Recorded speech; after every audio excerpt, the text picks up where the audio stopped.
En République démocratique du Congo, la dégradation du système de santé est à la mesure des années de guerre et d'instabilité politique qu'a connu le pays.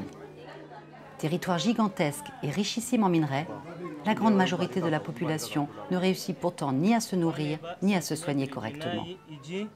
La mortalité infantile et la malnutrition atteignent des records mondiaux et les épidémies de choléra et de polio font rage. Pour combattre ces maladies et améliorer l'accès aux soins de santé pour les enfants de RDC, l'UNICEF a mis en place le programme Survie de l'enfant. Grâce aux contributions des gouvernements, comités nationaux, ONG et agences des Nations Unies, ainsi que l'appui déterminant des fonds thématiques comme celui du gouvernement suédois, ce programme, lancé en 2008, a pour objectif de soutenir le ministère de la Santé congolais dans ses efforts d'amélioration des structures sanitaires du pays. Avec ce projet, on a eu des moyens pour que chaque province puisse organiser ses comités de pilotage, toujours en collaboration avec d'autres partenaires, pour vraiment planifier, suivre les activités et superviser les activités qu'on fait au niveau des zones de santé. Et les premiers résultats du programme sont encourageants, en particulier dans les régions les plus délabrées et difficiles d'accès, comme dans l'est du pays, où des conflits armés sporadiques ont toujours lieu. Goma, chef-lieu de la province Nord Kivu, sert de base aux ONG et aux agences des Nations Unies qui tentent de soutenir les efforts de reconstruction du gouvernement. Avec le programme Survie de l'enfant, l'UNICEF est ainsi devenu son partenaire numéro 1 pour renforcer tous les maillons de la chaîne du système de santé. Une longue chaîne qui commence pour le Nord Kivu au centre régional de l'UNICEF à Goma. L'UNICEF est vraiment, je dirais même, le premier partenaire de pourvoyeurs donc, de matériel, d'intrants, de vaccins au niveau des zones de santé. Un approvisionnement régulier et gratuit de vaccins, suppléments nutritifs, vitamines, balances, toises, qui transitent chaque mois par ce magasin. Un renfort salutaire pour la santé des enfants que Fatimé inspecte 2 fois par mois. Ok, donc je vois qu'on a de lait F75, Jean-Marie. Quand est-ce que c'est arrivé? Oui, bon, en fait, c'est arrivé le 23 décembre. Ah, c'est très bien parce qu'on commence déjà à avoir des demandes de la part des provinces. Et quelle est la quantité? Ça, c'est 196 cartons. Très bien. Donc, on va envoyer un plan de distribution dès lundi, parce que nous avons déjà des demandes de la part de Nord Kivu, pour qu'on puisse envoyer très rapidement sur le terrain. Jonglant entre urgence et priorité, le souci de Fatimé est d'assurer les livraisons à temps. Car ces matériels et ces médicaments sont encore introuvables ou hors de prix pour la majorité de la population. Tous les jours, plusieurs voitures partent livrer les stocks aux directions provinciales de la santé, lesquelles assureront à leur tour les livraisons aux centres de santé qui sont sous leur responsabilité. L'UNICEF soutient aussi les provinces dans leurs efforts de coordination et de surveillance, en apportant formation et outils appropriés. Aujourd'hui, Fatimé a rendez-vous avec Oscar Katembo, point focal de l'UNICEF pour la région Nord Kivu. Elle souhaite voir fonctionner le nouvel équipement acheté avec l'aide de l'UNICEF, un rhizographe.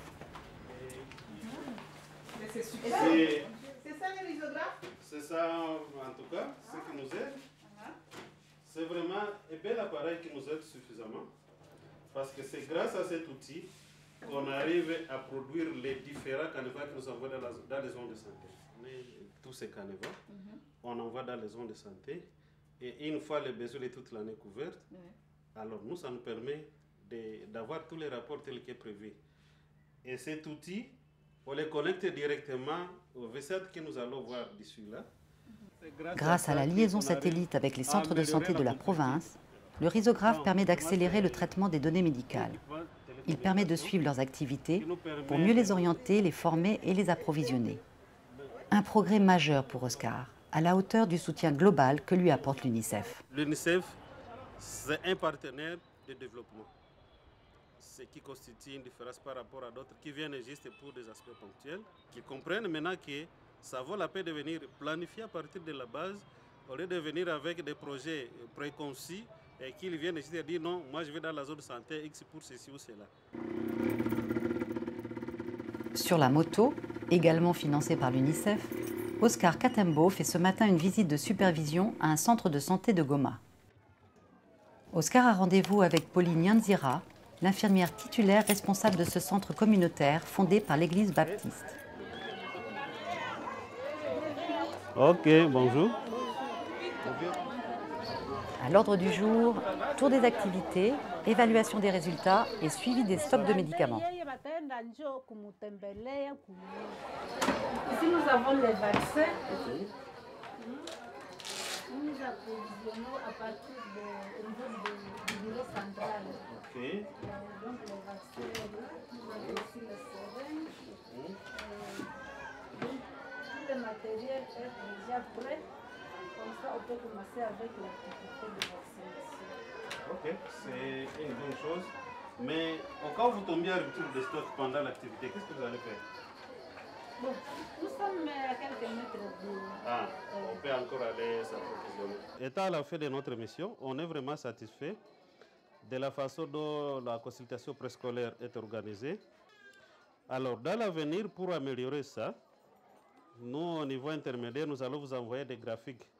Là, vous allez mettre ces données et quand il y a des courbes plaquées au mur, c'est facile de faire la lecture et de voir là où ça ne va pas.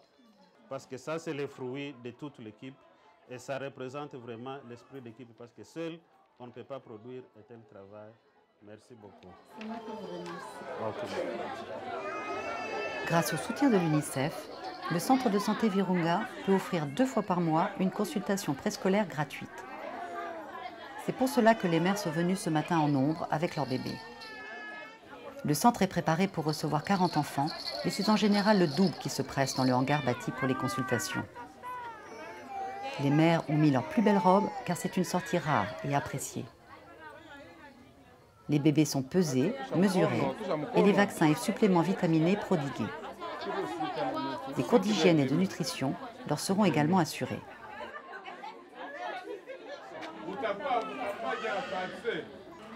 Du côté de la maternité, l'activité est aujourd'hui inhabituellement calme. Bonjour maman, comment ça va? Bien, merci. D'ordinaire, 2 jeunes accouchés doivent partager le même lit. Ça, c'est le premier vaccin. C'est le vaccin de la poliomyélite. Vraiment, nous travaillons dans des conditions très difficiles. On n'a pas assez de place pour nos malades. Quand les mamans nous arrivent et qu'on n'a pas de vaccin, alors que c'est nous-mêmes qui avons communiqué le calendrier des vaccins, les mamans nous trouvent drôles et elles sont découragées. Heureusement, les ruptures se font de plus en plus rares depuis que l'UNICEF approvisionne gratuitement le centre en médicaments et en matériel divers. De quoi redonner courage aux mamans et assurer un bon départ dans la vie pour leur bébé. Rosine Malenga était venue ce matin pour le vaccin de sa petite Léa, née dans le centre il y a 6 semaines. Et elle est très contente des services gratuits proposés par le centre Virunga. Le centre de santé est vraiment très bien. Nous y sommes bien accueillis. On est aussi bien encadrés par les infirmiers qui sont très bons. Et puis les prix y sont abordables. Ce serait bien que l'on continue de soutenir le centre de santé avec les médicaments afin qu'il reste disponible et gratuit. Pour Rosine, la gratuité des médicaments est cruciale, comme pour les nombreuses familles pauvres que compte Goma. D'autant qu'elle habite un quartier qui a entièrement été détruit lors de l'éruption volcanique meurtrière qui a enseveli plus d'un tiers de la ville en 2002. Rosine a alors tout perdu, y compris sa maison. Et elle a dû reconstruire sur l'ancien emplacement une cabane provisoire qu'elle partage avec 2 autres familles. Un provisoire qui dure depuis presque 10 ans. Leur cabane en bois et en tôle de quelques mètres carrés est construite à même la lave et ne dispose ni d'électricité ni d'eau. L'eau lui coûte 1000 francs congolais les 4 bidons et certains jours, elle n'a même pas les moyens d'en acheter.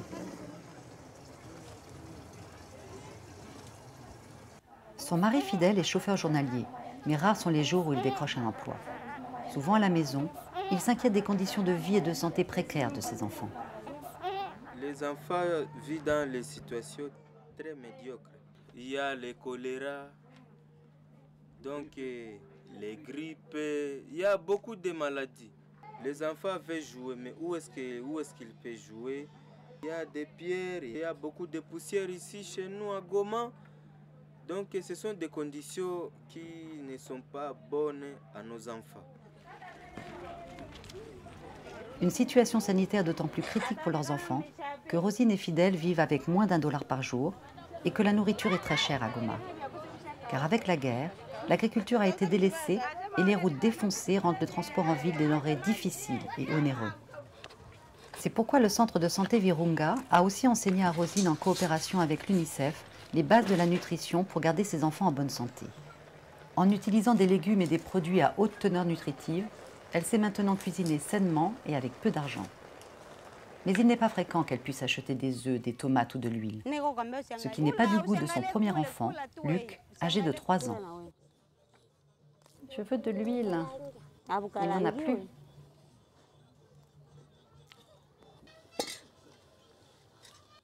Qu'est-ce que tu aimerais manger? Dis-moi ce que tu voudrais manger. Du riz et des haricots.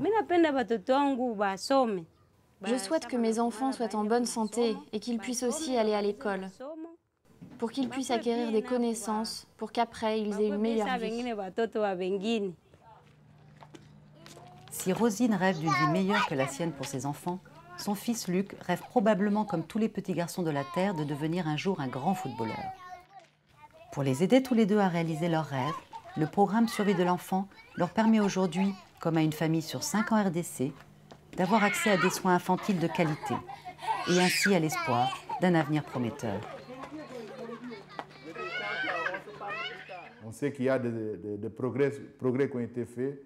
Si on continue à agir dans ce sens, avec un projet de ce type, flexible, qui nous permet d'agir au niveau de toutes les zones de santé, revitaliser les zones de santé selon le PNDS, être en mesure de répondre aux urgences dans l'est du pays, mais aussi dans la zone où théoriquement il y a la paix, ça c'est vraiment quelque chose de très important et on a besoin de ressources pour continuer à faire le même travail.